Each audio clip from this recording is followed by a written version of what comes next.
ka pala? Kapit ka. Kapit ka. Ano mo kay Lola? Ano pangalan niyo la? Nanay niya, Bismalimbad. Ilang taon na po kayo la? Ilang taon na kayo? Senta. Nanay Nieves, 80 na po kayo. Ano saan galing po tinitinda niyo na? Magkano to? Renta. Bakit 50 pesos, 3 piraso?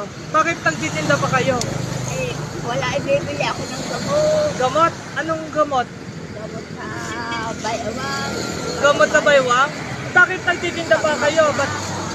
Bakit? Ang anak ko may sakit din. May sakit ang anak nyo? Binata. Ilang taon na yung anak ng binata? Then, Anong sakit ng anak nyo? nahulog sa duyan. Nahulog sa duyan?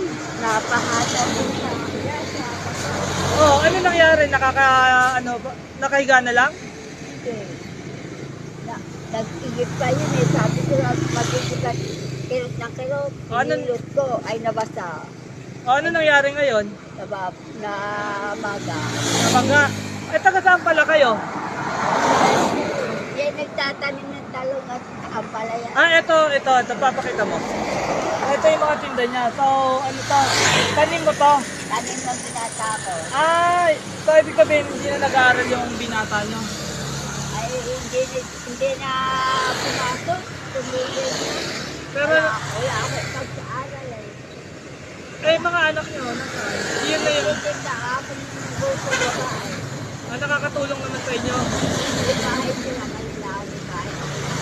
Sarili nyo. Kanina pa kayo dito? Kanina pa kayo? Masakit ang balakang nyo? Masakit ang balakang nyo? Ayan ay. Ayan mga Lods.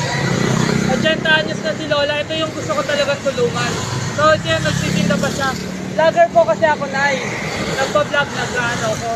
Ngayon, naalala ko kayo, may sponsor kasi tayo dyan. So bibigyan ko kayo ng paayuda. So kanina ko pa, kahapon ko pa kayo hinahanap. Ito yung ayuda. Ayan, iyan mo si Lola. Ayan si Lola, ayan.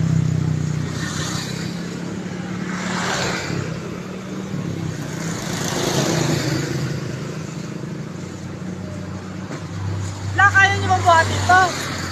Kaya nyo bang buhatin to dyan? Oo. Ayan, Lord, eto. So sa mga gustong tumulong kay Lola Nieves, ayan. Kaya sa mga gustong tumulong kay Lola Nieves, Ayusin mo na. pwede po kayong i-PM sa akin. Lahat po ng mga tulong na ibibigay nyo kay Lola ay makakaabot. Ayan, so ayan, sa mga makakita kay Lola Nieves, bilhin nyo na po mga tinda niya. Ayan. So, ayan la, bigay po ng sponsor ha. Madadaganan. Madadaganan. So ayan Lods, nakita nyo talagang kailangan ni Lola ng tulong. Ayan. 80 anyos na siya pero patuloy pa rin siya na nagtatrabaho para mabuhay. Etong mga to, tanim daw ng 20 anyos niyang anak, hindi na nagtatrabaho. Hindi na nakakapag-ano kasi yun nga, may sakit daw. Ayan. So napakasipag ni Lola, 80 anyos na siya. So, karapat dapat talaga siyang bigyan nito. Ay, kaya niyo ba la? Oo. Ako po. Natanggalin niyo po. Kaya pa wala nang ay. Wala na kayong asawa. Patay na. Kasi nanay ko, kasi mga kapatid ko. Kayo na lang. So, nag-iisa na lang po talaga si Lola na kumakayo. Kaya sa lahat po ng gusto tumulong kay Lola, yan, paabot nyo lang po sa akin.